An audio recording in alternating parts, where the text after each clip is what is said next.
tropas soviéticas invaden Berlín. El Tercer Reich cae.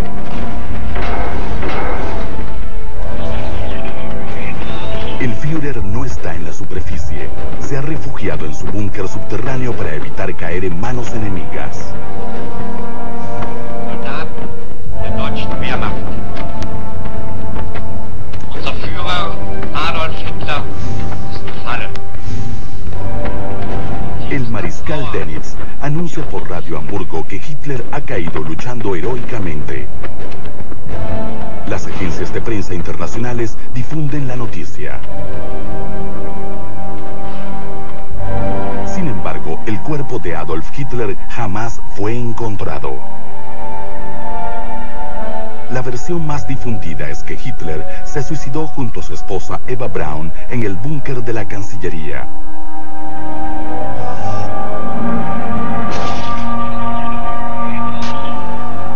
Pero, ¿se puede probar fehacientemente que Hitler se suicidó en Berlín?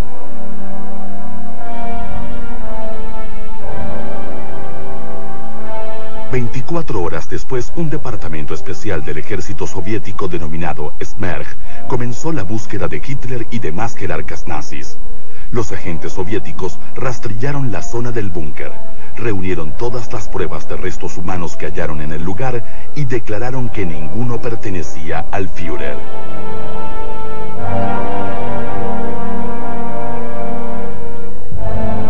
Pocas horas más tarde, Joseph Stalin denunció al mundo que Hitler había escapado.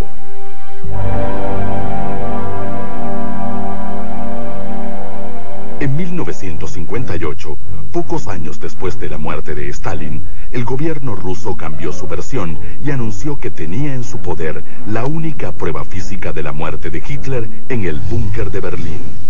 El fragmento del cráneo con un agujero de bala, supuestamente descubierto entre los restos humanos calcinados en las cercanías del búnker de Berlín, fue expuesto en el Museo de la Guerra de Moscú durante más de 50 años, sepultando las especulaciones sobre un eventual escape de Hitler. Sin embargo, en 2009 se produjo un giro sorprendente cuando un equipo de investigadores de la Universidad de Connecticut accedió al cráneo exhibido en Moscú y realizó pruebas de ADN demostrando que la única prueba existente de la muerte del Führer era falsa. ¿Qué pasó entonces realmente con Adolf Hitler?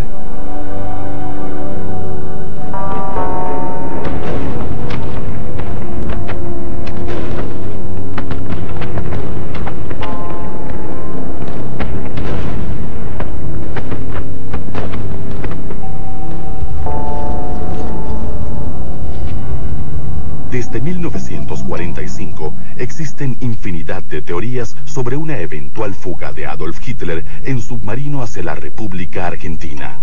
También hay cientos de testimonios de avistajes de Hitler en distintas partes del planeta. La mayoría se han producido en la Argentina, un lugar donde buscaron refugio muchos jerarcas nazis. Los mismos servicios de inteligencia de los Estados Unidos, como el FBI o la CIA, denunciaron la presencia de Hitler en Argentina y elaboraron un identikit emulando la apariencia del Führer en los años siguientes. ¿Cómo logró el hombre más buscado del planeta escapar de Alemania y refugiarse en la Patagonia Argentina?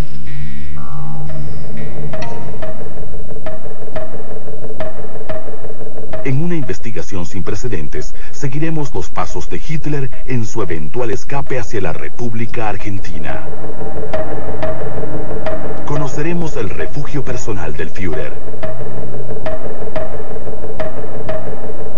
Visitaremos la base de submarinos de donde presuntamente partió el dictador y nos adentraremos en la estancia argentina, donde según la mayoría de los testigos, vivió refugiado hasta sus últimos días.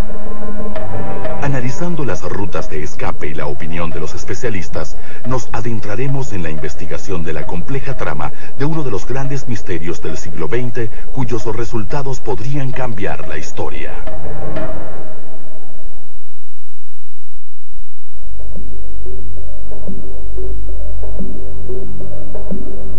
Carlos de Napoli, historiador y escritor especializado en nazismo, comienza su trabajo en Berlín junto al investigador y productor Mariano Gómez, donde buscan las primeras pruebas de la eventual fuga de Hitler.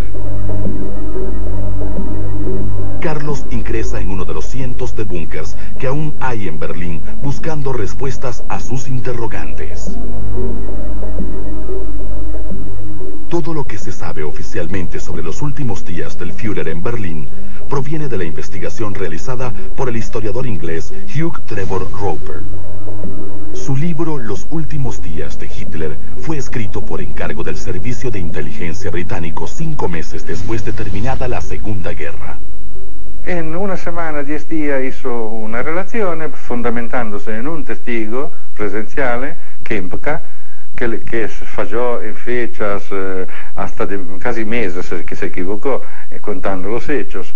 Bueno, le pasaron encima errores también de grafía del mismo que declaraba, y armó en base a lo que escuchó los aliados, cioè angloamericanos, en realidad no tenían ningún testigo porque lo que contaban erano catturados por los rusos, porque Berlín era rodeada de rusos.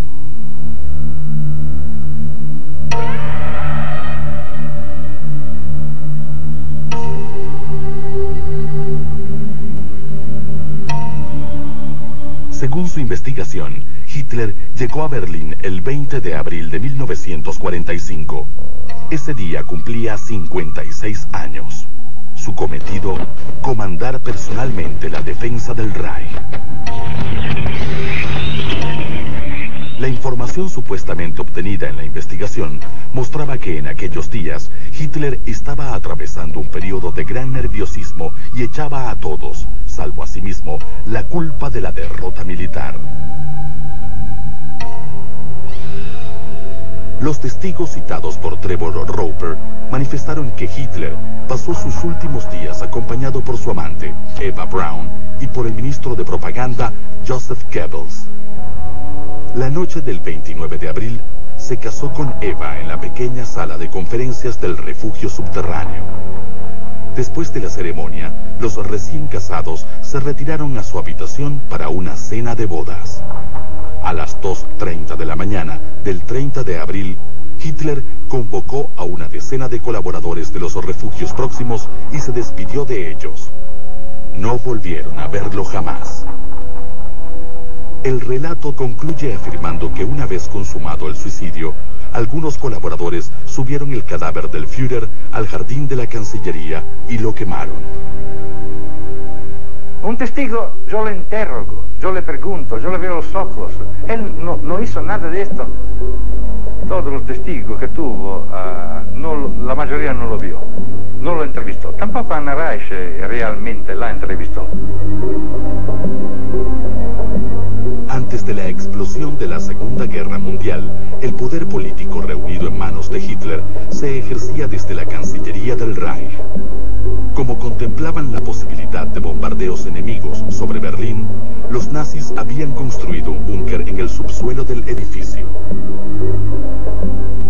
En los jardines de la nueva Cancillería no entraba nadie que no fuera por invitación directa de Hitler o de su propia mano. Nadie tenía que ver el lujo, la ostentación en la cual estaban viviendo, cuando hacia afuera se daba una imagen de que el Führer estaba trabajando. En esta zona estaba el edificio de la Cancillería donde, según las teorías difundidas, Hitler pasó sus últimos días.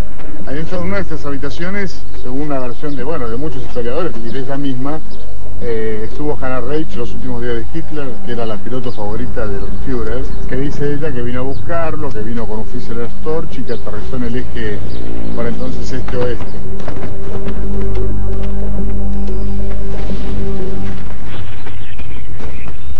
El 26 de abril de 1945, la piloto nazi Hannah Reich aterrizó en Berlín entre los disparos de la artillería soviética y visitó a Hitler en las profundidades del búnker.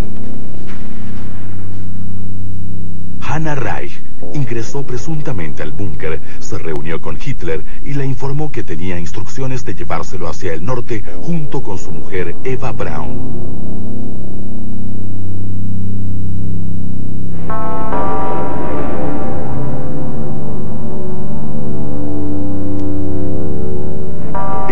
doctor Carlos de Napoli ha pasado más de 20 años investigando el destino final de Adolf Hitler.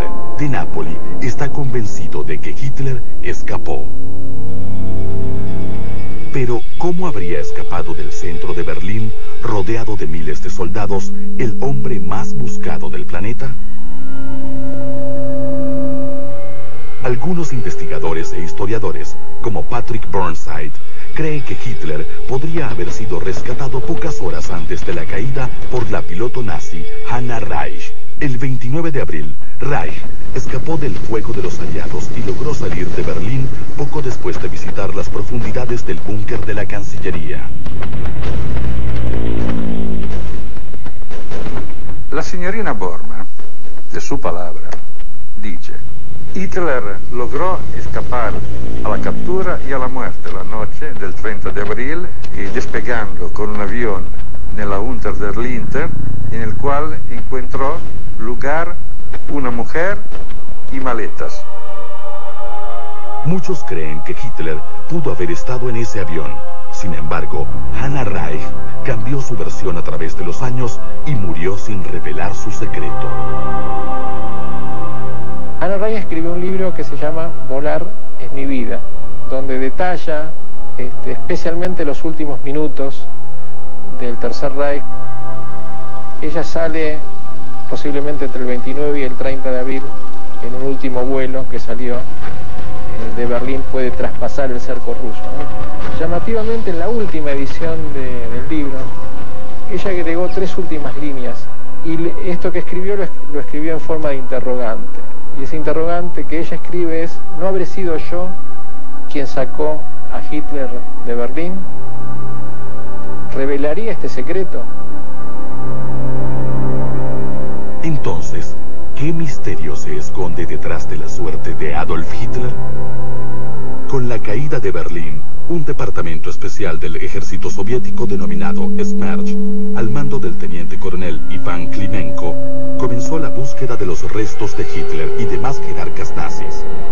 Los agentes soviéticos rastrearon la zona del búnker de la Cancillería y reunieron todas las pruebas de cadáveres que hallaron en el lugar, incluso los restos de los cuerpos quemados. Ninguno pertenecía a Hitler. La hipótesis del cuerpo quemado ha sido puesta en duda por los especialistas. Viene uno, el supuesto chofer, y le dice: Hitler murió, yo lo quemé, yo le di fuego, perfecto, muy bien, así murió Hitler. ¿Cuándo se ha visto un policía de pueblerino que enfrenta a un homicidio o un muerto desaparecido aceptaría las confesiones de uno que además era 10, 12 años que estaba al lado de Hitler y que trabajaba para él? La falta de evidencia sobre los últimos días del Führer en Berlín acrecientan sus interrogantes. No hay fotos, no hay películas, no hay registro de su voz, no hay cuerpo, no hay nada. Carlos de Napoli no cree que Hitler haya muerto en Berlín, tampoco que haya escapado de allí. Su hipótesis podría cambiar el curso de las investigaciones realizadas hasta el momento sobre el destino final de uno de los mayores criminales de la historia. Según su teoría, la falta de pruebas que rodea los últimos días de Hitler en Berlín se explica por una sencilla razón. Adolf Hitler no estuvo allí durante los días de la caída del Tercer Reich. Esa fue una pantalla utilizada por los nazis para facilitar la huida de su líder. Poco tiempo antes de la llegada de los soviéticos a Berlín, la ciudad se encontraba completamente abandonada. El núcleo del poder estaba en Berchtesgaden, en la frontera misma con Austria, alejada del alcance del fuego enemigo. Berchtesgaden es un pueblo alpino asentado en la región de Baviera, al sur de Alemania, donde el propio Hitler eligió vivir desde 1923. Carlos de Napoli viaja a Berchtesgaden para conocer el lugar donde Adolf Hitler habría permanecido oculto hasta su eventual fuga. Mirá lo que es esta estación, ¿no? Donde tantas veces bajó Hitler aquí. Este debe ser uno de los lugares más visitados. Porque él venía acá de soltero y tenía que venir en tren. Lo que pasa es que la estación era mucho más pequeña. Después se hizo hacer este monstruo.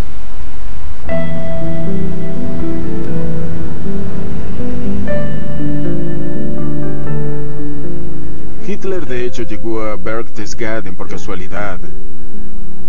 En su primera visita a comienzos de 1923, Hitler inmediatamente se sintió fascinado por este paisaje. En 1928, tuvo la posibilidad de rentar la casa vacacional Magenfeld. Luego de haberla rentado, comenzó a hacer los trámites para comprarla, pero estos trámites se extendieron hasta el verano de 1933, cuando finalmente pudo adquirirla. A eso me refiero cuando digo que la compra de la casa fue por mera casualidad. Para cuando Hitler fue nombrado vicecanciller y posteriormente asumió el poder del Reich, desde la casa de Magenfeld comenzó la gran transformación de la región de Obersalzberg a lo que se conoció como la zona militar del Führer.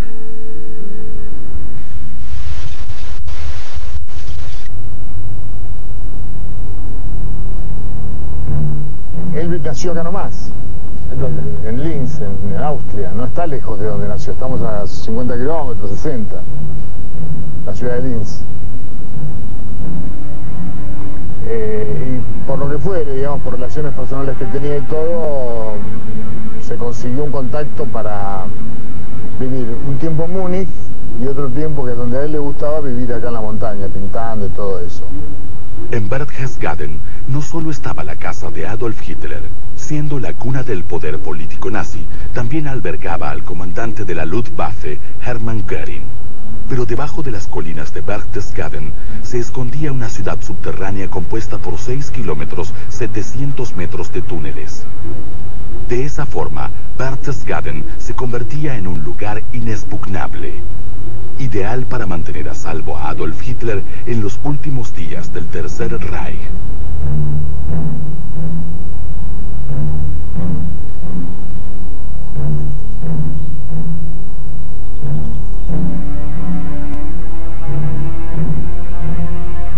Desde la llegada de Hitler al poder, en 1933, Berchtesgaden se constituyó en el centro de la telaraña del poder nazi. Allí el Führer dio las órdenes que terminaron con la vida de millones de seres humanos.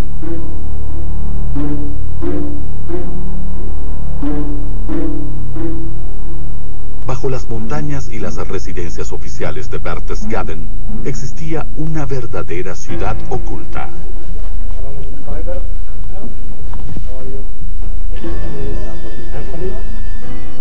En esta posada se encontraban las oficinas. En principio estaba la administración de Obersalzberg y luego sirvió de hogar a Martin Bormann y para la dirección del partido. Este era el campo de trabajo de la región. Es interesante cómo en 1945 todo fue destruido por bombas de la SS, dejando solo las ruinas de toda la zona para que no pudieran recordarlo. Así es.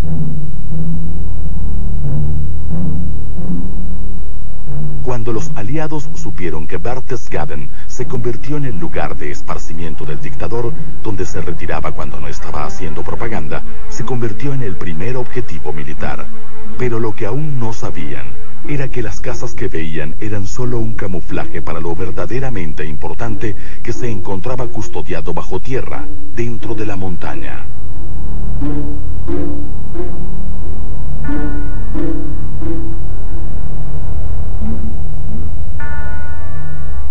De hecho, de acuerdo a la norma jurídica y a las leyes de los nazis, debían construirse búnkeres en Obersalzberg a mediados de los años 30, sencillamente porque todos los edificios importantes debían tenerlos.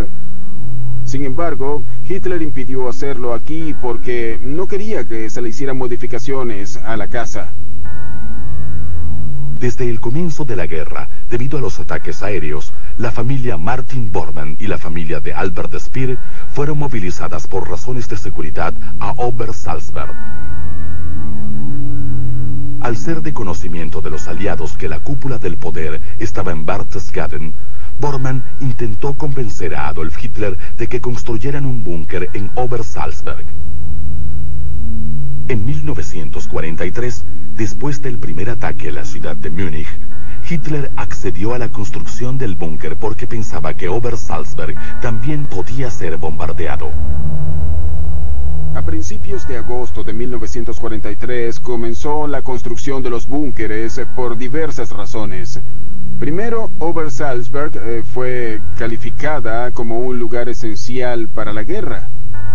Lo que quiere decir, por un lado, que todos los trabajadores de Obersalzberg que se ocupaban de la construcción de los búnkeres no debían participar activamente en la guerra, sino seguir trabajando en Obersalzberg. Por otro lado, la guerra provocó una grave escasez de suministros, incluyendo materia prima para la construcción. Esto representó un gran problema porque se trataba de un proyecto de construcción importante para la guerra. Sin embargo, se las arreglaron para que Obersalzberg recibiera todo tipo de materiales de construcción. Alrededor de 6.000 hombres trabajaron en la construcción de este complejo de búnkeres para poder terminarlo en poco tiempo. Con la construcción del búnker de Obersalzberg, Berchtesgaden, residencia de Hitler y la cúpula política nazi, se convirtió en el lugar más seguro y mejor custodiado de Alemania.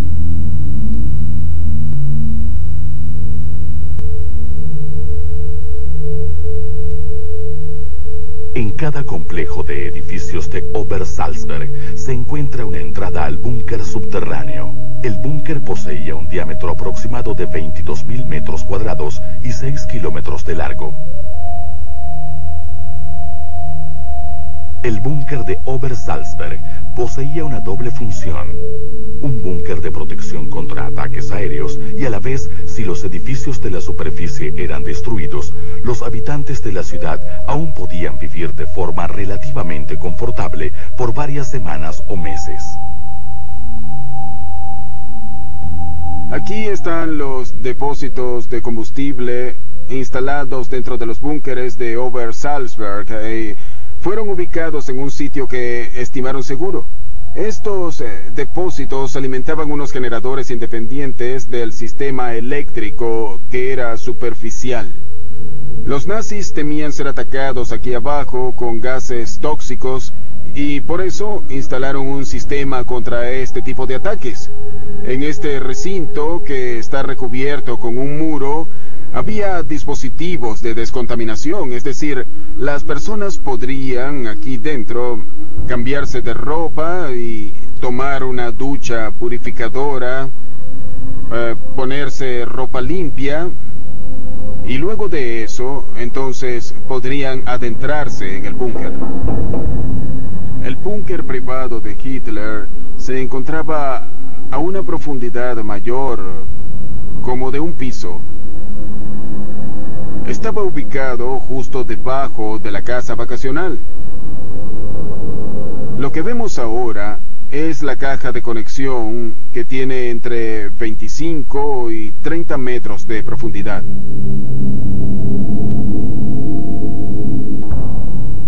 A pesar de ser el lugar mejor custodiado de Alemania, aún así la vida de Hitler corría peligro en Berchtesgaden.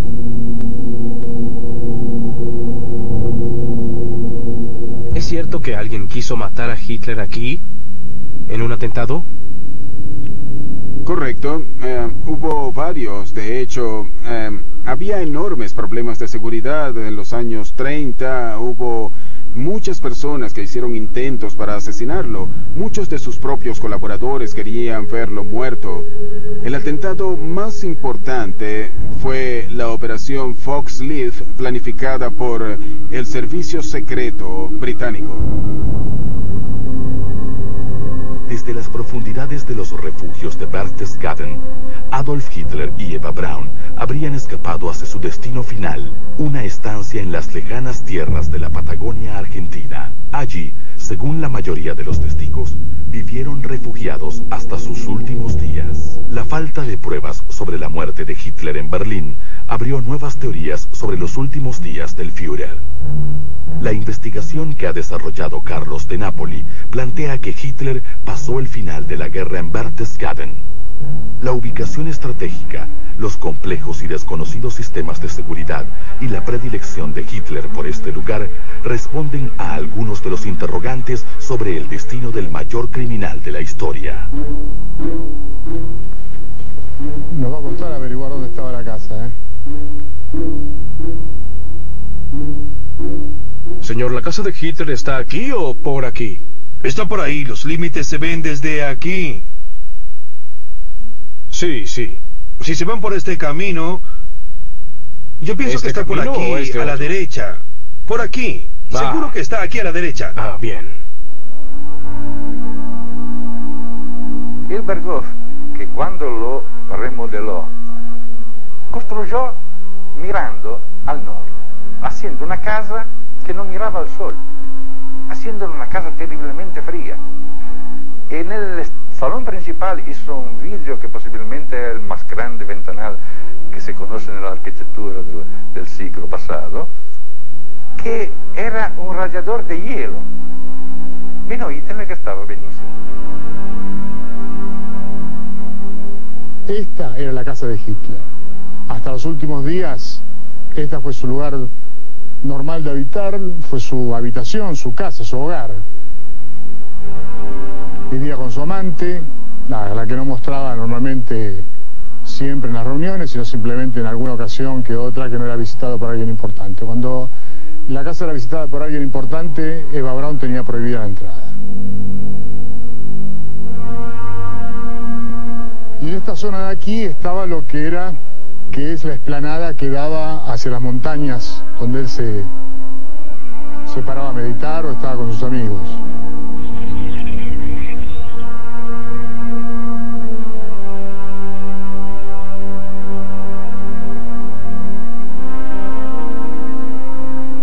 Hitler amaba el frío y amaba que no hubiera rayos de sol. L'unico problema que hubo, que resulta casi evidente hasta sus últimos días conocidos, es las enfermedades tiroideas. Hoy se sabe que crean estos problemas y necesitan de esta solución. Sentía un terrible calor, tenían necesidad fisiológica de comer dulces. Ed era lo que Hitler hacía. La predilección de Hitler por el clima frío que ayudaba a su enfermedad es una de las hipótesis que permiten pensar que Hitler pudo haber escapado a la Patagonia Argentina, uno de los climas más parecidos al de Berchtesgaden.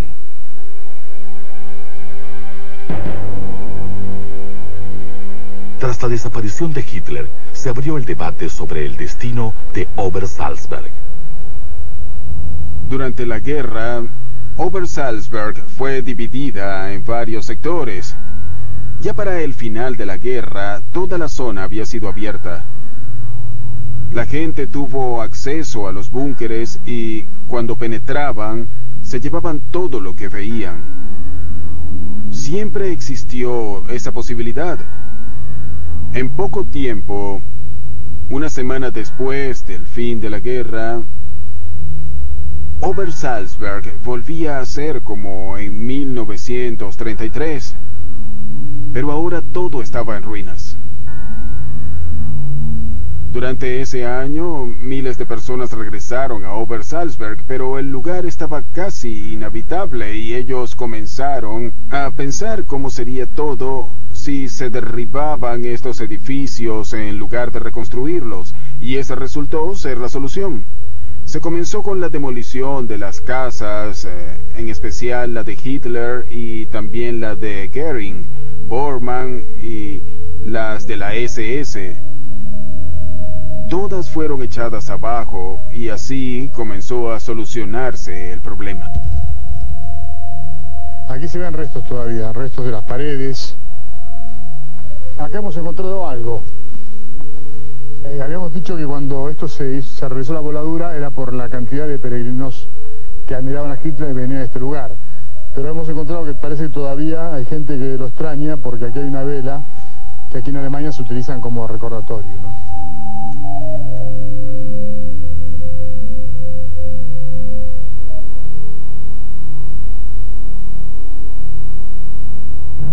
En 1955, la justicia alemana declaró la desaparición de Hitler. La presunta muerte de Hitler en el búnker de Berlín, relatada por Trevor Roper, fue refutada por varios historiadores. La teoría de Carlos de Napoli, que plantea que Hitler pasó los últimos días de la guerra en Berchtesgaden, crece gracias a los fundamentos planteados, la ubicación estratégica del lugar y los sistemas de seguridad que convirtieron a la región en una fortaleza inexpugnable.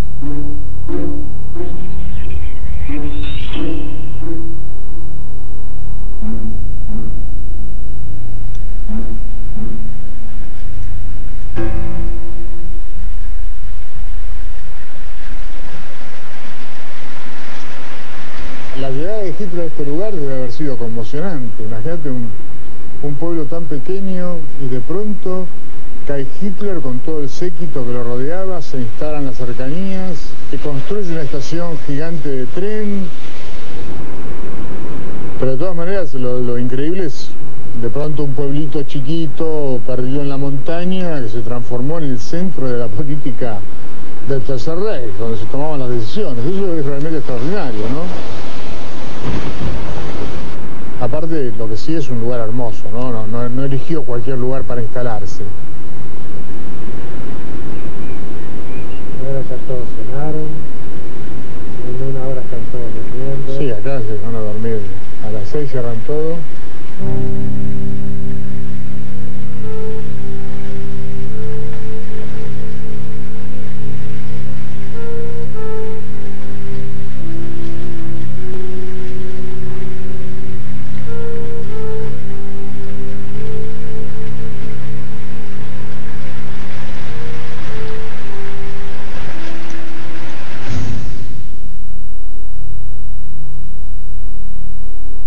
Después de la victoria soviética en la batalla de Stalingrado en 1943, ninguna potencia occidental sabía con certeza dónde detendría su avance el Ejército Rojo. Varsovia, Berlín, Praga, Viena, Budapest, Belgrado, Bucarest y Sofía. Todas estas ciudades. El primer ministro británico, Winston Churchill, como representante del establishment capitalista, dispuso el comienzo de las estrategias para detener la invasión comunista sobre Europa. Not only to Soviet influence, but to a very high and in some cases increasing measure of control from Moscow. Mientras tanto, Hitler analizaba con sus colaboradores más cercanos el futuro del Tercer Reich desde la cima de las montañas de Berchtesgaden, en un lugar llamado Eagle Nest o Nido del Águila.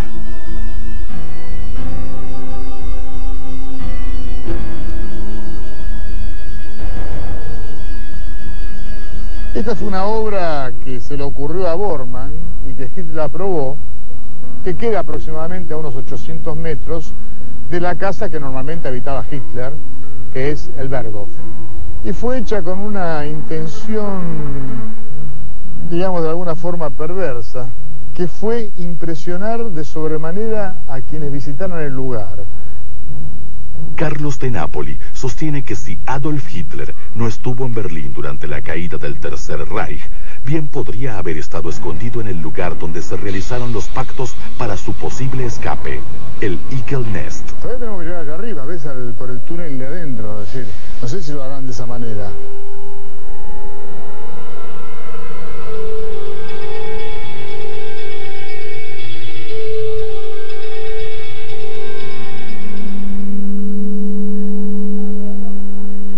Doble puerta, fíjate, no es una puerta, es doble puerta. Mirá el tamaño que tiene esto, ¿no? Es decir, a prueba de cualquier cosa que se te ocurra.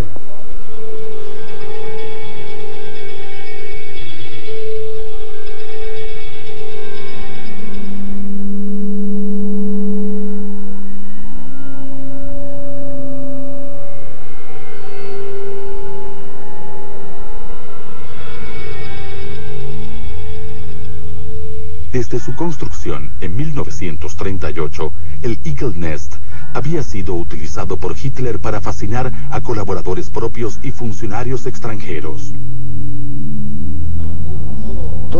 todo cubierto para que no... Todo esto es delirante, es delirante. Imagínate vos lo que es un tipo que traes a un diplomático, lo parás acá con el auto, lo sacás, llega acá, llegás a un ascensor de bronce que no...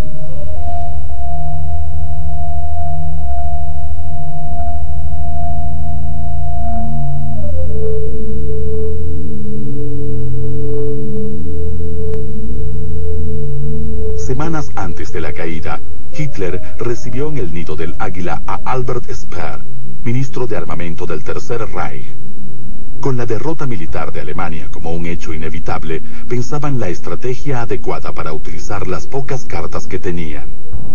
De esa reunión celebrada en el Nido del Águila, Hitler salió con una idea que transformó rápidamente en una obsesión: mostrar a los líderes occidentales que si los nazis pactaban con los soviéticos, el fantasma comunista en pocas horas estaría en París.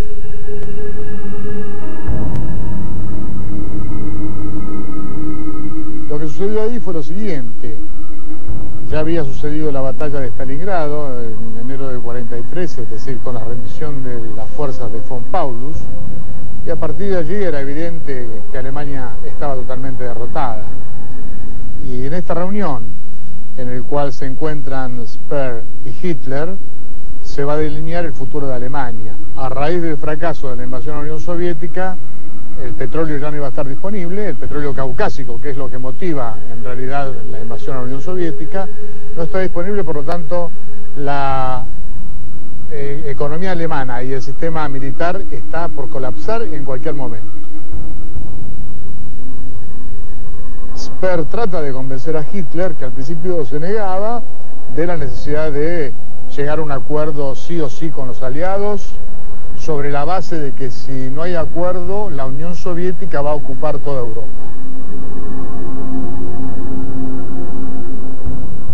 Las operaciones secretas entre los nazis y los aliados occidentales, que proponían una rendición para que los rusos no avanzaran sobre Europa, fueron selladas bajo el nombre en clave Sunrise.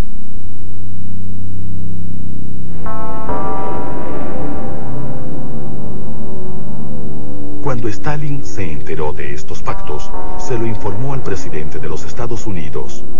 Al mismo tiempo, le advirtió que si estos pactos se hacían efectivos, permitirían el escape de Hitler tras bambalinas. A comienzos de abril de 1945, el mariscal Stalin tomó conocimiento de las negociaciones que se mantenían a espaldas de los soviéticos y lo denunció públicamente. A mediados de abril, Hitler ordenó dividir el ejército alemán en dos grupos para facilitar la acción de los mediadores.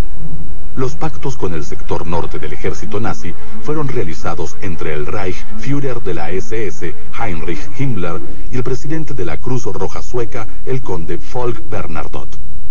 Las operaciones con el ejército sur fueron hechas por el director de la Oficina de Servicios Estratégicos, Allen Dulles, y por el general del ejército alemán, Heinrich von Wittinghoff, junto al comandante SS Karl Wolf y al traductor oficial de Hitler, Erich Priebke. Más adelante, cuando en reuniones protocolares le preguntan a Stalin qué es de la vida de Hitler, le dice claramente, por estos arreglos se estaba escapando en submarinos. Primero dice hacia España o Japón, y posteriormente dice no, ahora sabemos que está huyendo hacia la República Argentina. Después de ver esto, tanta similitud con Bariloche, la zona. Sí, a mí me parece exactamente lo mismo. Algunos caminos de San Martín de los Andes, de los alrededores, así con ese tipo de árboles. Realmente tan llamativo todo, ¿no? Muy parecido, muy parecido.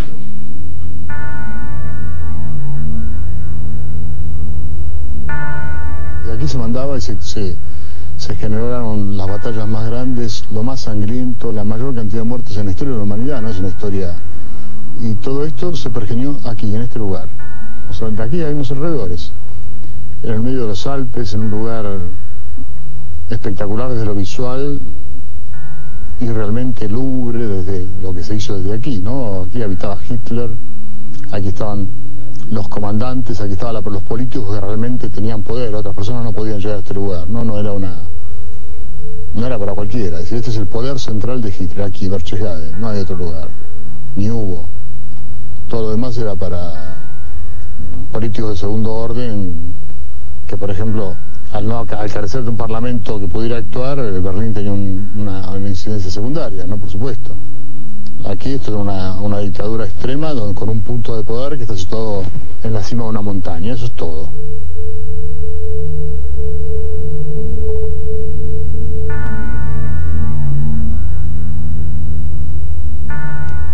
El 25 de abril de 1945, 10 días antes del fin de la guerra y 5 días antes del supuesto suicidio de Hitler, los aviones británicos bombardearon Berchtesgaden.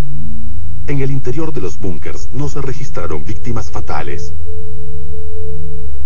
Todos los trabajadores huyeron hacia los búnkeres. Por eso, mientras la mayoría de los edificios eran destruidos por los bombardeos, muy pocas personas perdieron la vida porque casi todos se encontraban bajo la seguridad de las instalaciones subterráneas. Por esos días el destino de Adolf Hitler era un misterio. No hay ninguna evidencia física que pueda demostrar su estadía en algún lugar específico. No hay imágenes, no hay cuerpo, no hay nada.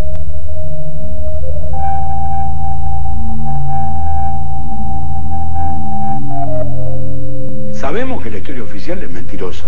La historia que armó Trevor Roper es una historia pergeñada por la inteligencia británica para librarse de las acusaciones de Stalin de que ellos lo habían hecho huir a Hitler. Sabemos que de Hitler jamás hubo cuerpo, no hay cadáver, ni de él ni de su compañera. De hecho, fueron declarados desaparecidos a los 10 años de no haber cuerpo y de no saber qué había sido de ellos. Y después, no sabemos todo el resto.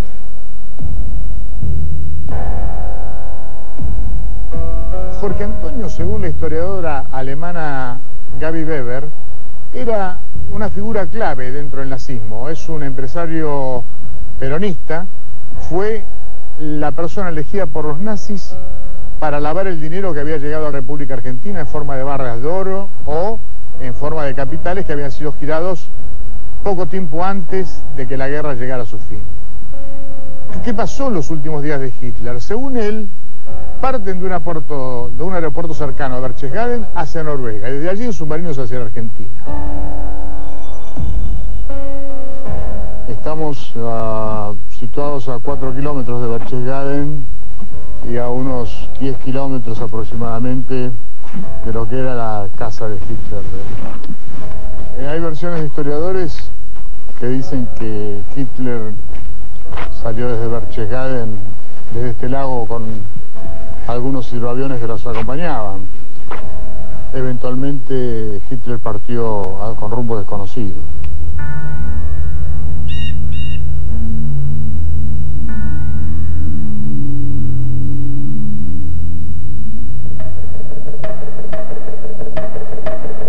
Carlos de Napoli viaja a Múnich, donde se encuentra una réplica del hidroavión en el que podría haber escapado Adolf Hitler desde Berchtesgaden en el marco de las negociaciones secretas entre los nazis y los aliados occidentales. Hacia finales de la Segunda Guerra Mundial, la débil alianza entre soviéticos y occidentales se transformó en una crisis nuclear. Amén de los pactos realizados para una eventual fuga de Hitler, Allen Dulles, director de la Oficina de Servicios Estratégicos Americanos, dirigió la operación Paperclip, destinada a captar científicos nazis como Werner von Braun, futuro director de la NASA.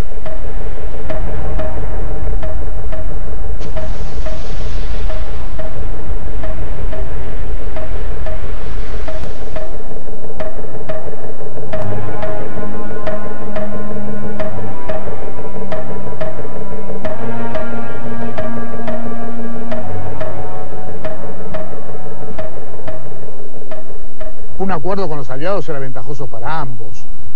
Hitler le iba a proporcionar el lugar donde se encontraban los principales constructores de armamento para tanto los Estados Unidos como para Gran Bretaña, y le proporcionan la lista Aquí tenemos al famosísimo cohete V2, la más terrorífica de las armas creadas por Adolf Hitler, capaz de llevar 1 tonelada de explosivos a alrededor de 300 kilómetros de distancia. Eso variaba, pero era alrededor de entre 200 y 300 kilómetros de distancia. Esta era la conocida como el arma de represalia número 2 o arma total. Los Estados Unidos, por supuesto, tuvieron una ansiedad muy grande por conseguir este cohete, porque ellos ya tenían desarrollada la bomba atómica y la idea era poder trasladarla con algo que fuera indetectable, no con un avión. El cohete que había fabricado Von Braun era el arma esencial para llevar la bomba atómica. Eran los hermanos que luego se transformarían en indisolubles, el cohete y la bomba de hidrógeno y la bomba atómica. Este es el primer producto que se hizo. Todo ese conjunto de científicos van a terminar trabajando para la NASA en el desarrollo de lo que sería la llegada del primer hombre a la Luna. Bueno, esto es lo que lleva a Hitler a pactar, digamos, de alguna manera, la eventualidad de su fuga, que es sus conocimientos que podían transformar a cualquier país en el más poderoso del mundo. Cuando se piensa en los beneficios económicos que obtuvieron los vencedores de la guerra, sin duda fueron en su mayoría en el área militar. Los aliados tomaron todas las innovaciones que aquí había y aunque muchos fueron de gran ayuda para la humanidad, las usaban como la única manera de continuar con las investigaciones. Eso es solo la punta del iceberg. Este modernísimo avión que vemos aquí nace alrededor de 1930 y es obra del ingeniero Willy Messerschmitt. Fue la columna vertebral de la Fuerza Aérea de Hitler, de la Luftwaffe.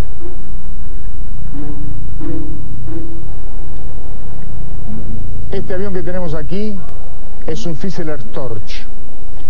Es muy importante dentro de la historia que estamos relatando, ya que Trevor Roper indica que Hannah Reich, la piloto de Hitler, lo utilizó para llegar a Berlín a último momento hacia el búnker y luego rogándole que viniera con ella, que lo podría salvar en este avión. Efectivamente podía salvarlo, porque es un avión que despega en 60-70 metros. Aparte, observen ustedes la robustez que tiene el sistema de aterrizaje, el tren de aterrizaje, lo que le permitiría actuar ante cualquier eventualidad. Así que tenemos aquí a uno de los partícipes de la eventualidad de la fuga de Hitler en Berlín en los últimos días de la guerra. Carlos de Napoli se dirige a Lwów buscando reconstruir los pasos de Adolf Hitler en su presunta huida hacia la República Argentina.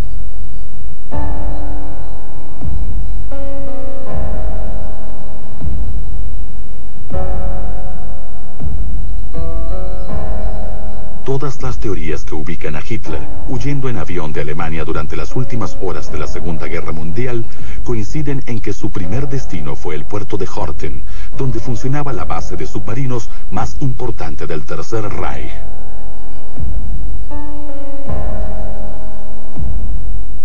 Al norte de Alemania, a unos 100 kilómetros de la ciudad de Hamburgo, se encuentra el puerto de Lwów. Allí funciona el único museo del mundo que posee un submarino alemán modelo tipo 7C, gemelo del U-977, en el que presumiblemente habría salido de Europa Hitler. Bueno.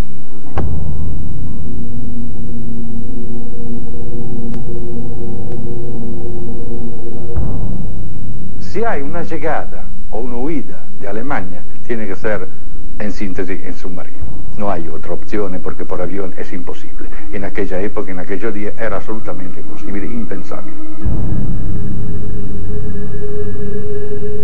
Estamos frente a un U-995, el último submarino estilo 7 mares en todo el mundo.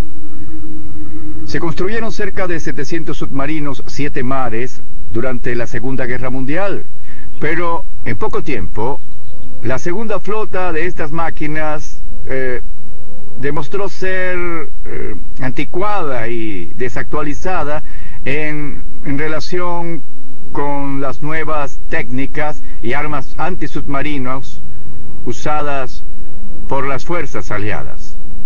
La efectividad de los submarinos alemanes no dependía tanto de su superioridad tecnológica, sino de las tácticas especiales aplicadas por estos submarinos alemanes en la Segunda Guerra Mundial, llamadas tácticas Sendero del Lobo, o como lo llaman en alemán, Rudeltaktik. No operaban individualmente, sino en grupos. Por eso, toda la información recopilada por los submarinos y por reconocimiento aéreo era reunida en el cuartel general, y desde allí se daban las órdenes a los submarinos para atraer al convoy. Para poder probar la veracidad de su teoría, Carlos de Nápoli ingresa al submarino gemelo del que presuntamente usó Hitler para escapar y conocer las condiciones de vida dentro de los submarinos. Todo lo necesario para operar el submarino está concentrado en este pequeño cilindro. Por eso es un espacio muy estrecho para los miembros de la tripulación. Aquí tenemos el área de suboficiales. Este era el espacio que cada individuo tenía para colocar sus cosas personales. No podían llevar grandes equipajes, ni nada por el estilo. Quizás tendrían solo un par de pantalones, un libro, algunas fotografías, y eso era todo. No eran muy cómodos. A esto se le puede añadir el olor y el ruido de los motores de diésel, así como el olor de la tripulación, ya que tenían un baño operativo sin duchas para 15 hombres. A veces sin artículos de baño. El resto nos lo podemos imaginar. No veían la luz del sol durante semanas y sus vidas estaban bajo amenaza permanente. Esta situación es muy estresante, mental y físicamente. Aquí vemos los motores. No eran muy rápidos en comparación con los submarinos modernos. Su velocidad era la misma de alguien caminando lentamente. Durante la guerra, muchos de estos submarinos fueron capturados por las fuerzas aliadas o fueron entregados por sus propios tripulantes, pero eran submarinos operativos que intentaron escapar a países, digamos, neutrales. Durante los pactos secretos entre los aliados occidentales y los nazis, se había movilizado una cantidad extraordinaria de sumergibles nazis. Pocos días antes del final de la guerra, más de 40 naves de todo tipo habían partido hacia distintos puntos del planeta.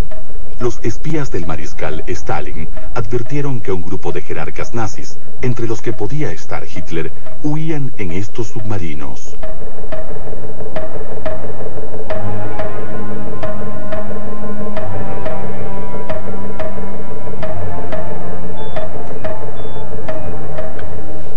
Este es uno de los edificios originales de la base de Horten, una base de submarinos utilizada por los nazis durante la Segunda Guerra Mundial.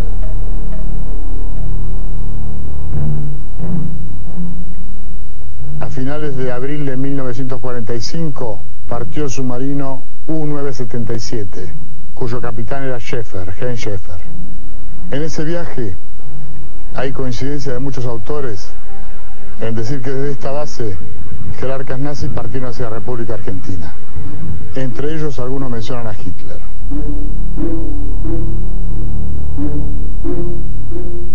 El teniente Schäfer, quien era un oficial joven, admitió más tarde que la propaganda difundida que decía que Alemania sería destruida por los aliados y que sería reducida a un estado agricultor fue lo que motivó a huir a Argentina.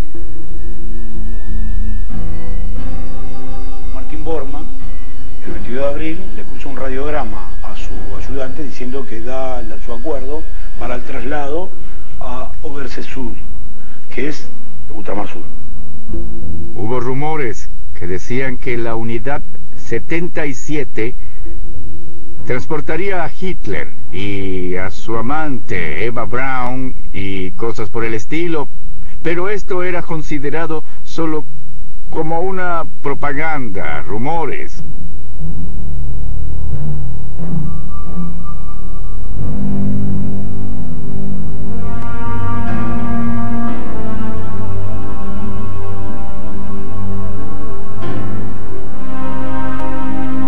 La base de submarinos de Horten concentraba el movimiento de los submarinos nazis que partían hacia el Océano Atlántico.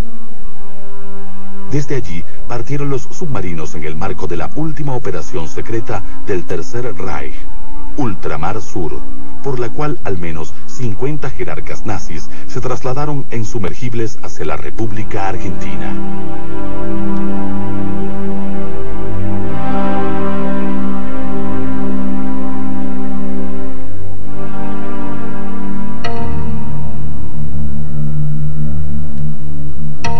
De los aproximadamente 40 submarinos que partieron del territorio ocupados por los nazis al finalizar la guerra, 30 se entregaron semanas después en distintos puertos del mundo.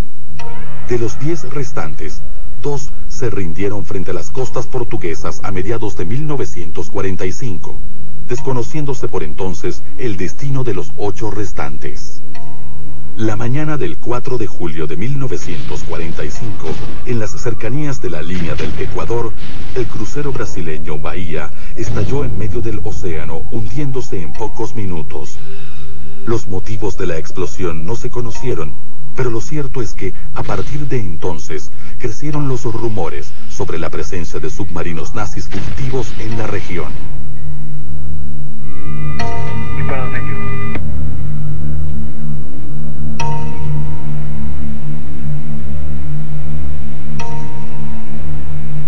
Entre julio y agosto de 1945 se rindieron 2 submarinos alemanes en la base naval de Mar del Plata. El 10 de julio del 45 el U-530 y el 17 de agosto del 45 el U-977. Esos son los 2 únicos submarinos que se rinden a la base naval de Mar del Plata. Carlos de Napoli viaja hasta la ciudad de Mar del Plata para conocer los pormenores de las rendiciones de los submarinos nazis y desentrañar el misterio sobre la posible presencia del Führer.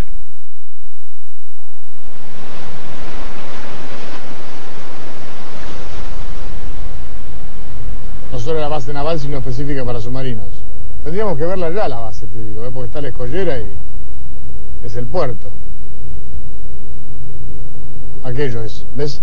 Eso es, donde está aquella cruz allá, esa es la entrada del puerto, donde sale aquel barco ahí, eso es la donde vamos nosotros.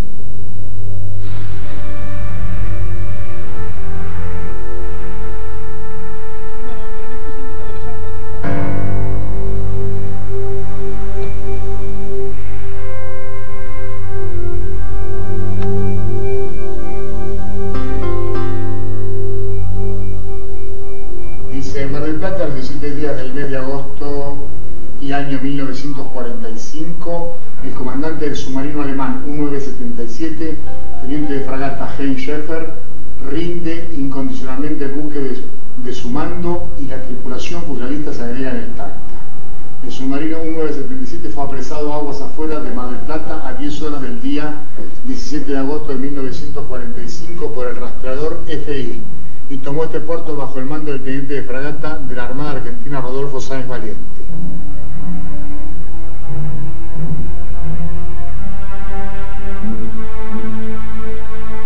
Esto es muy importante, que de los 10 torpedos existentes, los 5 que están en los tubos tienen el locutor colocado. Esto es muy importante. ¿Qué quiere decir? Muy importante. Primero, porque los 10, llega con 10 torpedos, ¿comprendés? Y el submarino, ¿te acordás vos que estuvimos en la BOE que dijo que tiene carga 14 o 12? Quiere decir que acá le faltan 2 torpedos. ¿Entendés que son los que le tiró el Bahía? Cuando nosotros nos ponemos a investigar este tema, encontramos con que habían tenido varios incidentes mientras venían para acá.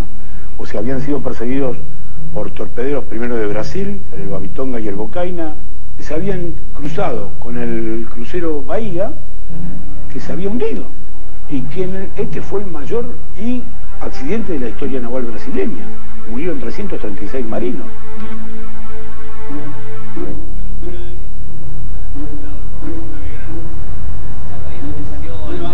Discúlpeme, Roberto Paz. ¿Qué tal? Nosotros estuvimos en el puerto de partida, en Horten, en Noruega, en el fiordo de Oslo, donde acá dice el diario, que viene de ahí el submarino. Sí. El buque se identifica, uno de ellos se identifica afuera, ¿sí? Con luces en código de señales. Exacto. El guardacosta toma la sorpresa y bueno, teóricamente van en encuentro de uno de ellos, ¿sí? Exacto. Uno termina amarrado en el puerto, como está en los recortes periodísticos, que se ve la dársena, se ve atrás el puerto, que era una foto del diario de la prensa en realidad. Exactamente.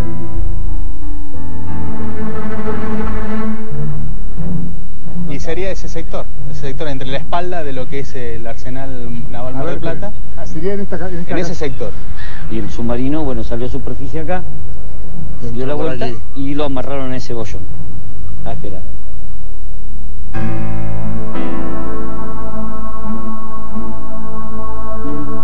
Después que termina la guerra, ya había terminado la guerra en Europa, viene el agregado naval norteamericano y un representante de la Marina inglesa y le piden a la Argentina que entregue el material bélico. Y la Argentina, cumpliendo con los pactos de ser un país aliado en ese momento, los entrega a todos, los submarinos y a los marinos como prisioneros de guerra. Posteriormente a esa entrega comienzan las discusiones y comienzan las cuestiones de qué es lo que realmente sucedió con estos submarinos, ya que en uno de ellos faltaba parte de la tripulación. Estados Unidos publica un libro denominado el Libro Azul, donde acusa formalmente a la República Argentina y específicamente al gobierno de Perón de haber traído jerarcas nazis en estos submarinos, incluso se habla de Hitler. Perón responde con el Libro Azul y Blanco a todo esto, que no, que esa entrega de submarinos había sido normal a través de toda la guerra, que los dichos de Stalin sobre la llegada de Hitler a Argentina tenía intencionalidad política. Acá nada se hizo en forma clara y concisa y con documentos sobre la mesa. Todos los documentos son secretos, es decir, ¿qué es lo que se esconde detrás de todo esto? La posible huida de Hitler se fundamenta en varias partes. Que a estos dos conocidos, con historia misteriosa, dudosa, falsa declaración, interrogatorio que están secretados por 50 años todavía, hay un sinfín de submarinos que no llegaron a ser conocido el destino final que tuvieron. Un testimonio importante es el de la viuda del capitán Schäfer. Esta mujer reconoce que Hitler viajaba en un submarino, pero no en el de su marido, porque la pregunta es si el 977 llevaba a Hitler, y ella dice que no, que Hitler venía en otro submarino que acompañaba el 977 y que este submarino desembarcó a Hitler al sur de la Patagonia, ¿no?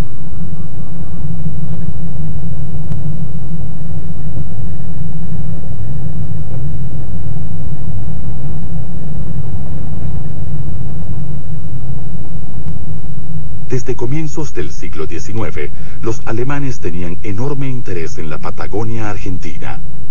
En poco tiempo, la región se convirtió en un lugar de abastecimiento de víveres y combustible para los barcos alemanes. En la zona delimitada entre la Caleta de los Loros y San Antonio Oeste, en la costa este de la provincia de Río Negro, en un radio comprendido por unos 30 kilómetros, se registraron durante julio y agosto de 1945 la mayoría de los avistamientos de submarinos nazis. Por versiones de los vecinos de acá de la zona, en la baja mar, que es la que estamos observando ahora, 800 metros dentro del mar, a una profundidad de unos 15 o 20 metros de agua, se observó hasta el año 58, 60, un pequeño caño que afloraba. Se veía que aparentemente era el periscopio que había quedado del submarino. Y en base a esta tecnología, con un satélite militar de la NASA, se observa que esta estancia, que era una enorme estancia alemana en 1945, tenía una pista de aterrizaje que llegaba al borde del acantilado de Punta Mejillones. Esattamente in frente alla pista, donde uno, poniendo un camión o un auto con luces altas, puede illuminare a 100 km di distanza, esattamente in frente hay una mancha a forma de cigarro con una torreta. 500 metros lejos hay la misma imagen partida en dos, como muchos testigos declararon en los años, porque esta zona es de agua muy baja, este es un mar de arena transportado por el viento en esta zona, y en situaciones excepcionales de viento, de tierra, aparece. Es un lugar totalmente desolado, imagínate si hoy está así lo que era hace 70 años atrás, ¿no? Así que estamos aquí en el medio del desierto y está este pozo totalmente perdido, ¿no? Estamos a 100 kilómetros hacia cualquier lado donde no hay virtualmente civilización y sin embargo encontramos este pozo aquí. Estos lugares fueron utilizados por la Marina alemana desde principios del siglo XX para abastecerse de tanto de combustible como de alimentos. A su vez, para guiarse, dada la falta de infraestructura de la época, utilizaban este tipo de balizas que vemos aquí, que les indicaba la posición en la cual se encontraba el canal, ya que en algunas partes las zonas son poco profundas. Los submarinos entregados en Mar del Plata y los indicios recabados en Caleta de los Loros harían pensar que la fuga de Hitler hacia la Patagonia podría ser verdad.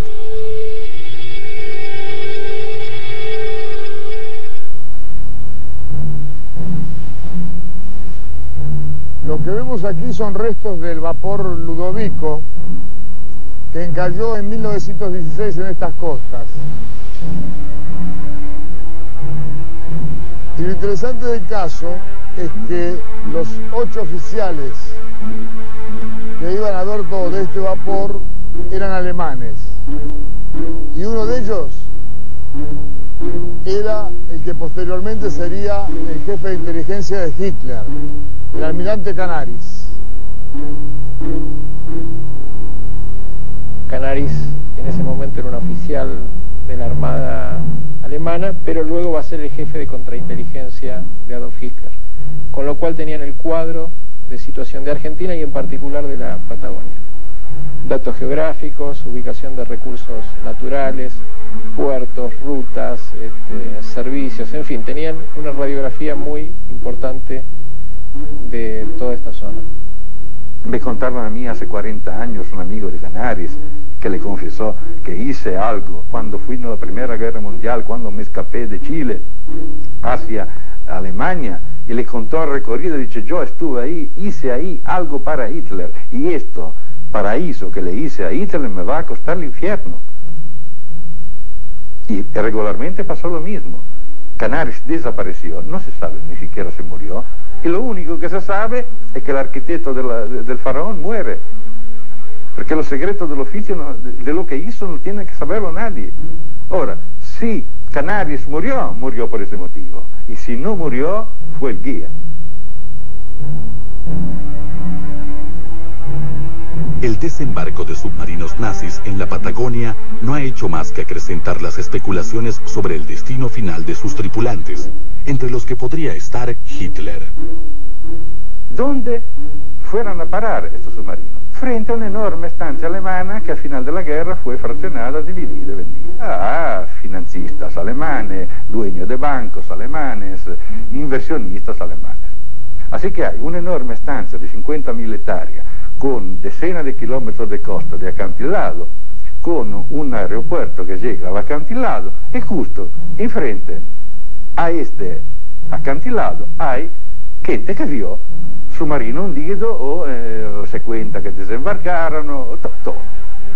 Lo mismo documento del FBI que salieron después que yo presenté mi libro, quindi sono posteriori all'investigazione, sono una confermazione, e dicono che llegarono in una estancia 2 submarinos separado de un par de horas cada uno, que desembarcaron más de 50 personas, que fueron a la espera personal local que lo llevó hacia su destino, a la falda de los Andes, en un ranch perdido en la Patagonia.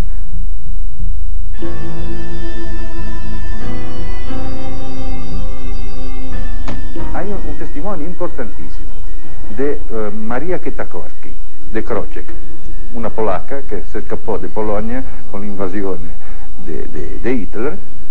Conocía perfectamente a Hitler en el cine diario, conocía la voz por escucharlo en la radio, que se encuentra en el camino entre la costa y la cordillera de los Andes, en un lugar alejado de Dios, diría, en una casucha hecha de vigas y durmientes de ferrocarril, vendía benzina en lata, vendía aceite, papas, zanahoria, lo que había. Se paran dos autos, escucha hablar en alemán, vede gente bien alemana, vestido de ropa oscura, tipo casi militar, ropa de faena, tipo azul oscuro, y ves Hitler, dice, la maldizione de donde había ido a parar, que era un desierto, que era una vergüenza del lugar, donde miércoles estamos, estaba diciendo.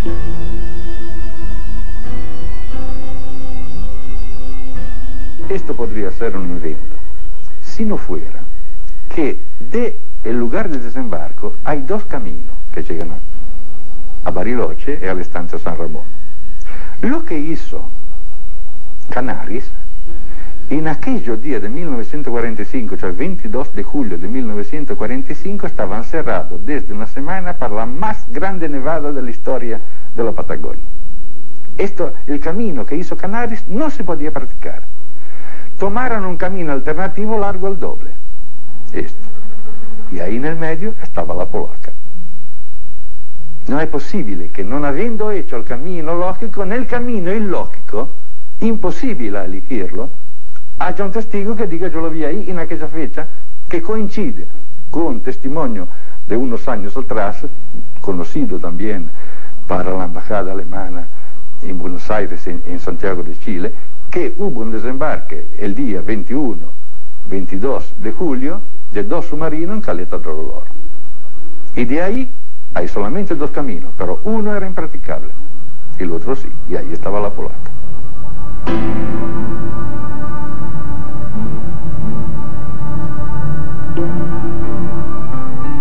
Las cercanías de San Carlos de Bariloche, un pueblo alpino ubicado al pie de la cordillera de los Andes, habría sido el destino final de Adolf Hitler.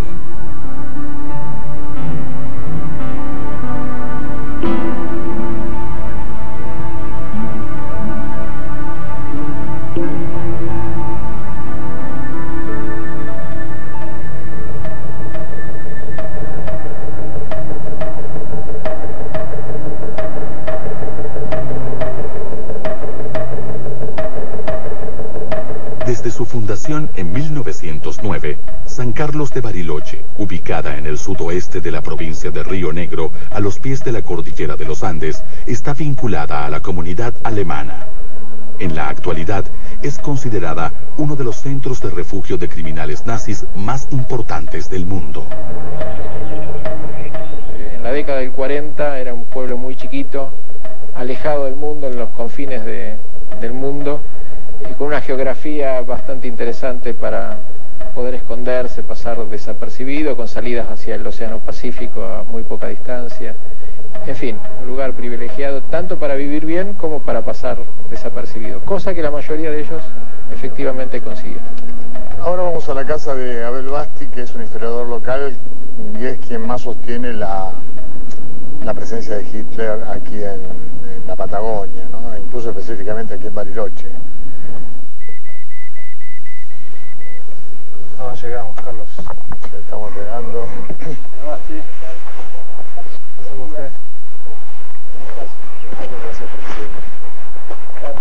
¿Qué tal, Abel? ¿Cómo estás? Muy bien. ¿Cómo estás? Mis investigaciones se basan fundamentalmente en la declaración de testigos directos, esto es, personas que estuvieron con Hitler en Argentina, que concuerda con los documentos y otras informaciones documentales que existen, ¿no? Entonces, al conjugar estos testimonios con los documentos, se va armando el cuadro. La descripción física de Hitler de todos los testigos entrevistados es absolutamente coincidente. Esto es, su mismo rostro sin ningún tipo de cirugía, pero con el detalle de no tener el típico bigotito, lo cual dejaba a la luz una cicatriz que tenía Hitler debajo del bigote, que esto los testigos lo corroboran, y el pelo muy corto, casi pelado, color blanco. Con estos simples cambios, la fisonomía de Hitler cambia lo suficiente como para que hubiera podido pasar desapercibido por años.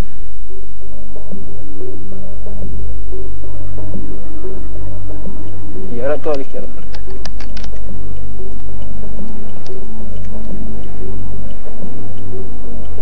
Esto en los años 50 era todas propiedades alemanas. Y el cerro en particular tenía en su parte más alta, o en una de las partes más altas, el refugio Berghof. Así que le pusieron Berghof, igual que la casa de Hitler en lo del Sarber. El mismo nombre. O sea, curiosa, ¿no? Sí, curiosa, pero bueno, si uno tiene en cuenta que este refugio pertenecía al Club Andino Bariloche, y el Club Andino Bariloche estaba formado por inmigrantes alemanes, muchos de ellos prominentes nazis, casi podría decirse que era un homenaje al Berghof europeo, ¿no?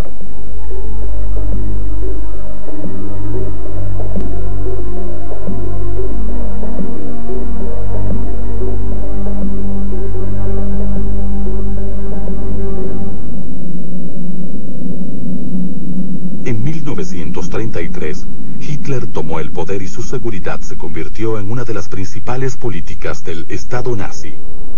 Desde entonces, colaboradores y espías de la inteligencia del Tercer Reich se dedicaron a buscar refugios en distintas partes del mundo para un eventual exilio de su líder.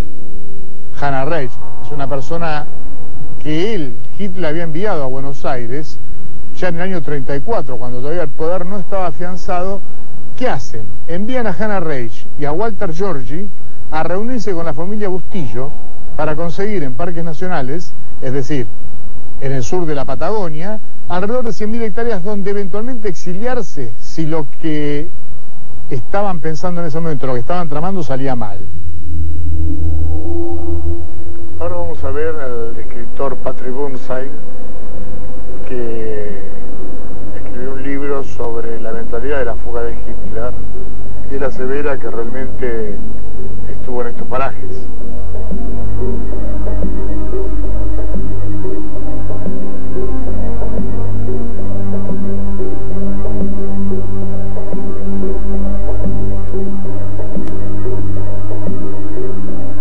La familia Bormann non habló nunca de su padre. La única que habló en 1962 fue Ute Eva Bormann. Es muy interesante porque por primera vez se escucha la campana de los Bormann, que toda la voz recogida en el ambiente o en el entorno, digamos, nazi, dan que papá murió. Mientras que Hitler probablemente no. Il Führer si troverebbe escondido con Eva Braun in una fazenda argentina. La fazenda argentina que nombra la hija de Bormann se repite en estos documentos citados anteriormente en mérito a los submarinos al desembarco en la costa patagónica. Porque el documento termina que Hitler, tras un día y medio de viaje hacia la falda de los Andes, encontró asentamiento en un ranch a la falda de los Andes. Y parola textual, donde a su vez otros informes confirmano, sempre dell'FBI o dell'OSS, del servizio segreto americano dell'epoca, confirmano che vive attualmente in questa fecha di ottobre-settembre 1945 Hitler protegido por sus acólitos.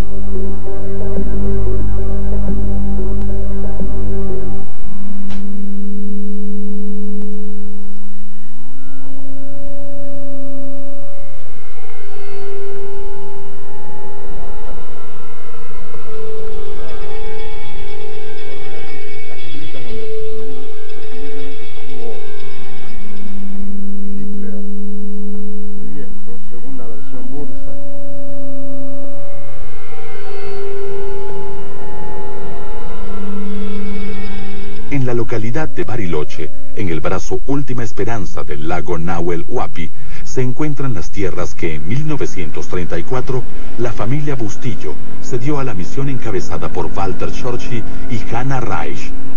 Durante la ocupación alemana de estas tierras se introdujeron especies arbóreas típicas del sur de Alemania que recrean un paisaje similar al que Adolf Hitler tenía en Berchtesgaden.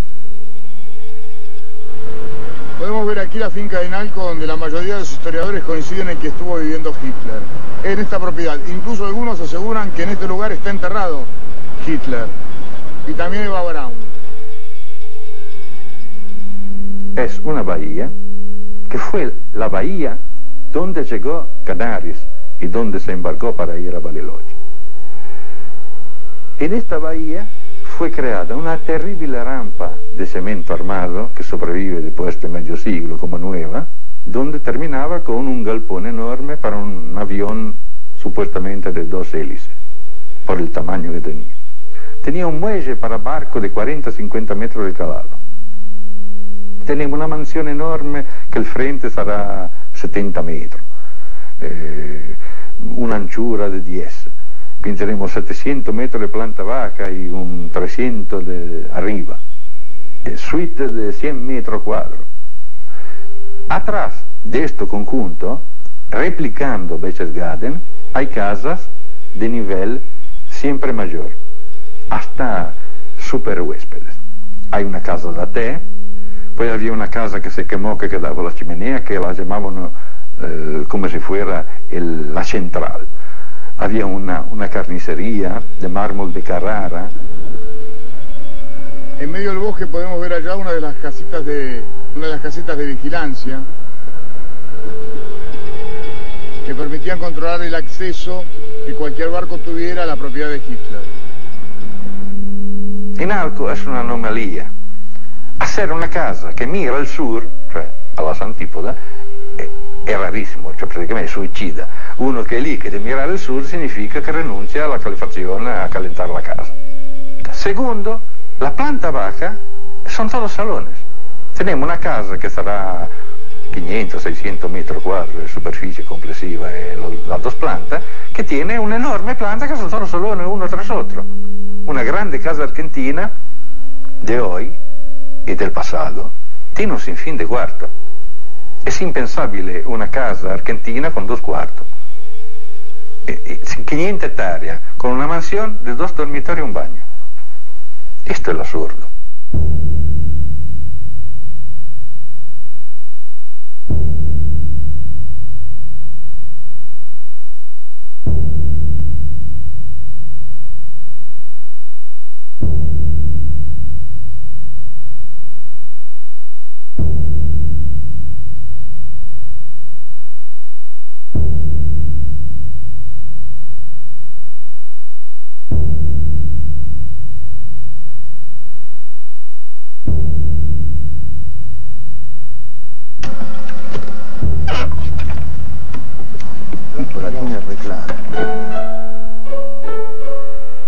Es cierto esto de que el paisaje es parecido a Berchtesgaden, ¿no? Es decir, los pinos, los árboles, todo.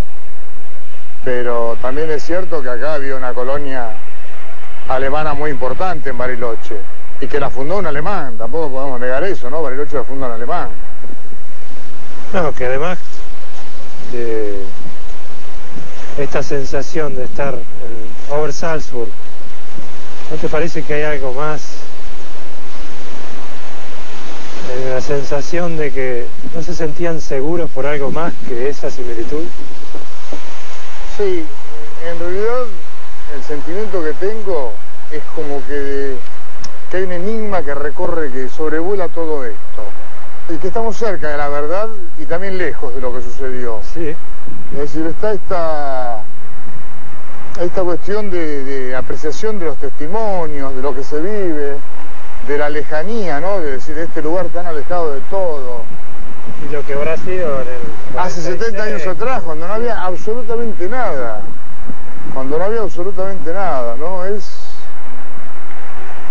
Son sentimientos encontrados. Esto es realmente, el análisis es complejo.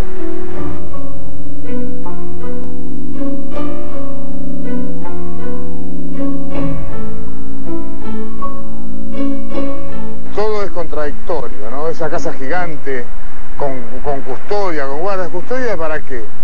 ¿A quién esperaban? Con semejantes cosas. En el año 40, en el medio de un lago. ¿A quién estaban esperando? ¿Por qué los preocupaba el tipo este? ¿Por qué preocupaba? ¿A quién iba a buscarlo?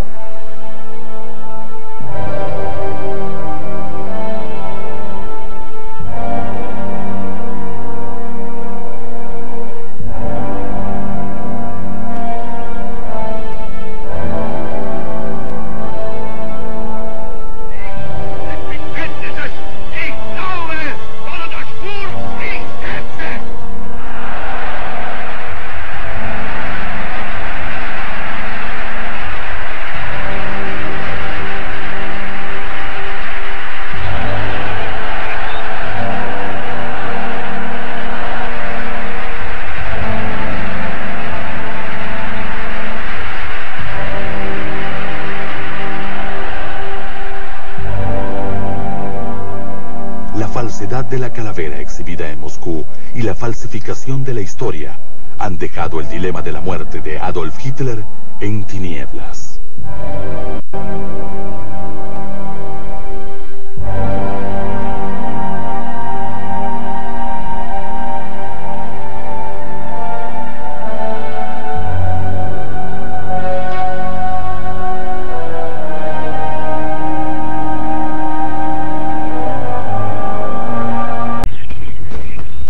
El 26 de abril de 1945, la piloto nazi Hanna Reich aterrizó en Berlín entre los disparos de la artillería soviética y visitó a Hitler en las profundidades del búnker. Hanna Reich ingresó presuntamente al búnker, se reunió con Hitler y le informó que tenía instrucciones de llevárselo hacia el norte junto con su mujer Eva Braun.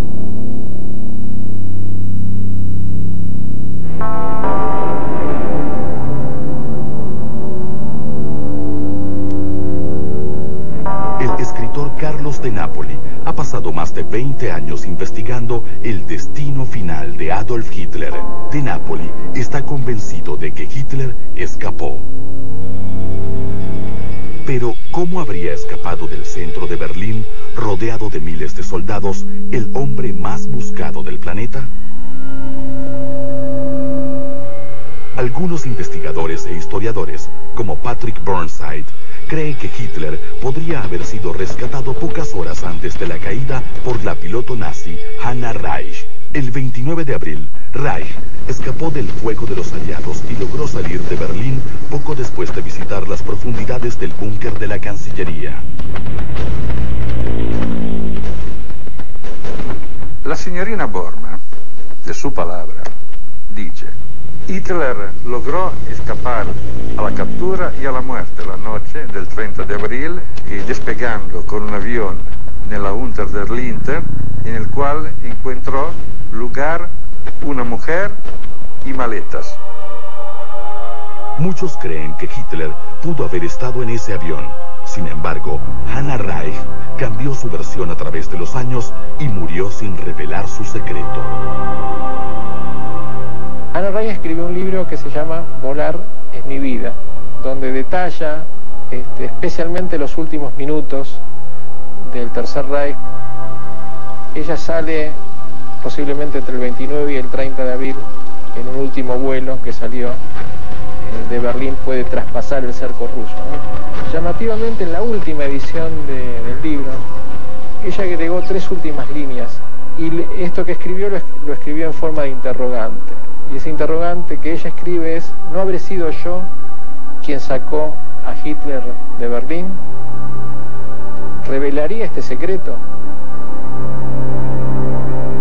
Entonces, ¿qué misterio se esconde detrás de la suerte de Adolf Hitler? Con la caída de Berlín, un departamento especial del ejército soviético denominado Smerch, al mando del teniente coronel Iván Klimenko, comenzó la búsqueda de los restos de Hitler y demás jerarcas nazis.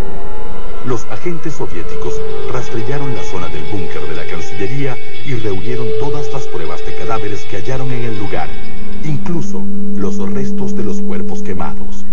Ninguno pertenecía a Hitler.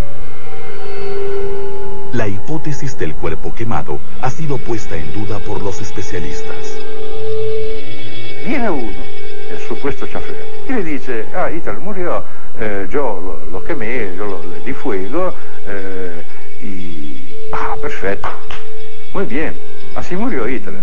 ¿Cuándo se ha visto un policía de pueblerino que enfrenta un homicidio o un muerto desaparecido aceptaría las confesiones de uno que además era 10, 12 años que estaba al lado de Hitler y que trabajaba para él? La falta de evidencia sobre los últimos días del Führer en Berlín acrecientan sus interrogantes. No hay fotos, no hay películas, no hay registro de su voz, no hay cuerpo, no hay nada. Carlos de Napoli no cree que Hitler haya muerto en Berlín, tampoco que haya escapado de allí. Su hipótesis podría cambiar el curso de las investigaciones realizadas hasta el momento sobre el destino final de uno de los mayores criminales de la historia. Según su teoría, la falta de pruebas que rodea los últimos días de Hitler en Berlín se explica por una sencilla razón. Adolf Hitler no estuvo allí durante los días de la caída del Tercer Reich. Esa fue una pantalla utilizada por los nazis para facilitar la huida de su líder. Poco tiempo antes de la llegada de los soviéticos a Berlín, la ciudad se encontraba completamente abandonada. El núcleo del poder estaba en Berchtesgaden, en la frontera misma con Austria, alejada del alcance del fuego enemigo. Berchtesgaden es un pueblo alpino asentado en la región de Baviera, al sur de Alemania, donde el propio Hitler eligió vivir desde 1923. Carlos de Napoli viaja a Berchtesgaden para conocer el lugar donde Adolf Hitler habría permanecido oculto hasta su eventual fuga. Mirá lo que es esta estación, ¿no? Donde tantas veces bajó Hitler aquí. Este debe ser uno de los lugares más visitados. Porque él venía acá de soltero y tenía que venir en tren. Lo que pasa es que la estación era mucho más pequeña. Después se hizo hacer este monstruo.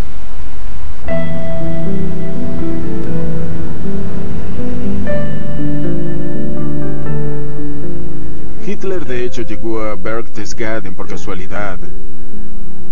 En su primera visita a comienzos de 1923, Hitler inmediatamente se sintió fascinado por este paisaje. En 1928, tuvo la posibilidad de rentar la casa vacacional Magenfeld. Luego de haberla rentado, comenzó a hacer los trámites para comprarla, pero estos trámites se extendieron. Erano catturados por los rusos, porque Berlín era rodeada de rusos.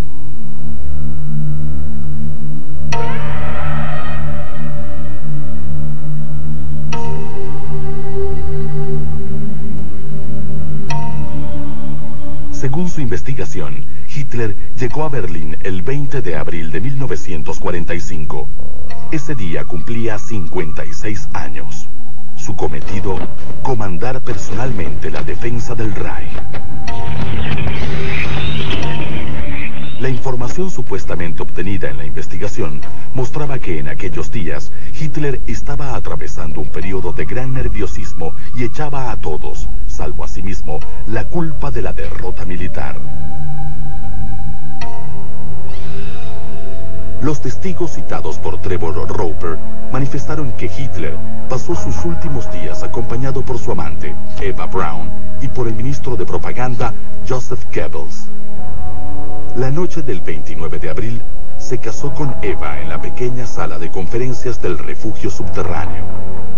Después de la ceremonia, los recién casados se retiraron a su habitación para una cena de bodas. A las 2:30 de la mañana del 30 de abril, Hitler convocó a una decena de colaboradores de los refugios próximos y se despidió de ellos. No volvieron a verlo jamás. El relato concluye afirmando que una vez consumado el suicidio, algunos colaboradores subieron el cadáver del Führer al jardín de la Cancillería y lo quemaron. Un testigo, yo le interrogo, yo le pregunto, yo le veo los ojos. Él no hizo nada de esto. Todos los testigos que tuvo, la mayoría no lo vio, no lo entrevistó. Tampoco Anna Reich realmente la entrevistó. Ante Desde la explosión de la Segunda Guerra Mundial, el poder político reunido en manos de Hitler se ejercía desde la Cancillería del Reich. Como contemplaban la posibilidad de bombardeos enemigos sobre Berlín, los nazis habían construido un búnker en el subsuelo del edificio. En los jardines de la nueva Cancillería no entraba nadie que no fuera por invitación directa de Hitler o de su propia mano. Nadie tenía que ver el lujo, la ostentación en la cual estaban viviendo, cuando hacia afuera se daba una imagen de que el Führer estaba trabajando. En esta zona estaba el edificio de la Cancillería donde, según las teorías difundidas, Hitler pasó sus últimos días.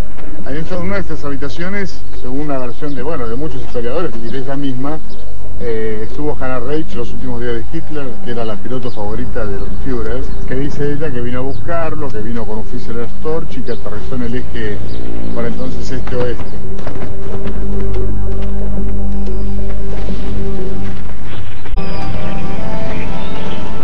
Las tropas soviéticas invaden Berlín. El Tercer Reich cae.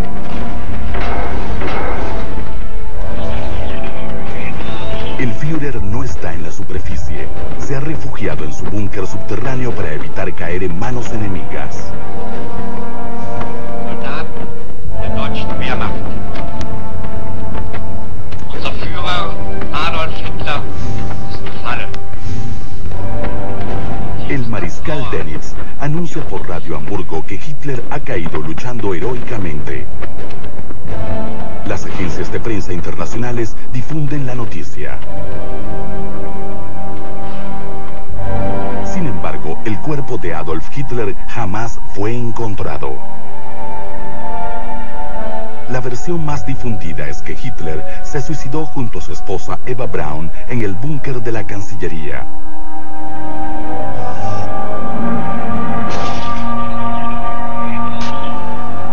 Pero, ¿se puede probar fehacientemente que Hitler se suicidó en Berlín?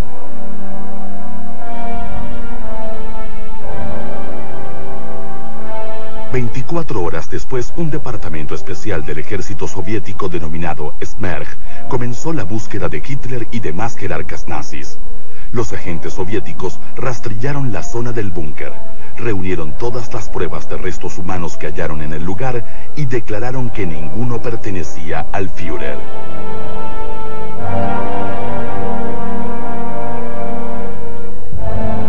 Pocas horas más tarde, Joseph Stalin denunció al mundo que Hitler había escapado.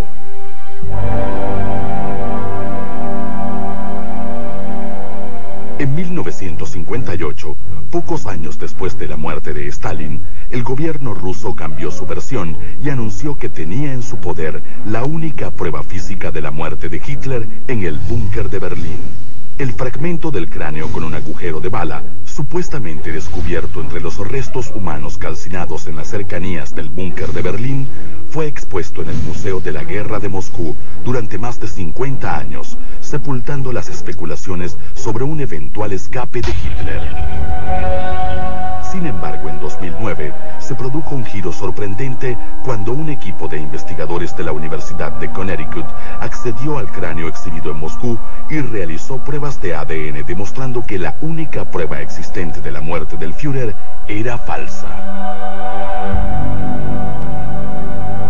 ¿Qué pasó entonces realmente con Adolf Hitler?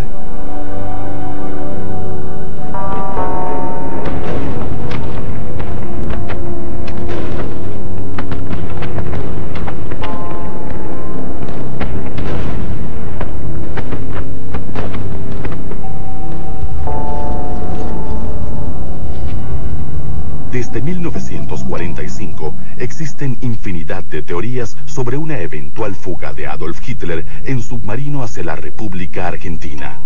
También hay cientos de testimonios de avistajes de Hitler en distintas partes del planeta.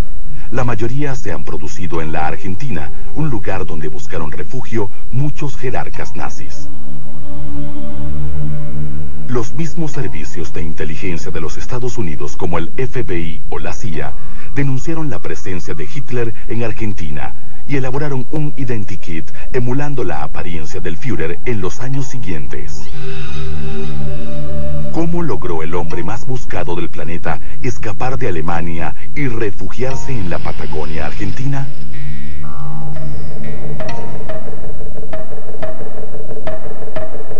En una investigación sin precedentes, seguiremos los pasos de Hitler en su eventual escape hacia la República Argentina. Conoceremos el refugio personal del Führer. Visitaremos la base de submarinos de donde presuntamente partió el dictador y nos adentraremos en la estancia argentina, donde según la mayoría de los testigos, vivió refugiado hasta sus últimos días. Analizando las rutas de escape y la opinión de los especialistas, nos adentraremos en la investigación de la compleja trama de uno de los grandes misterios del siglo XX, cuyos resultados podrían cambiar la historia.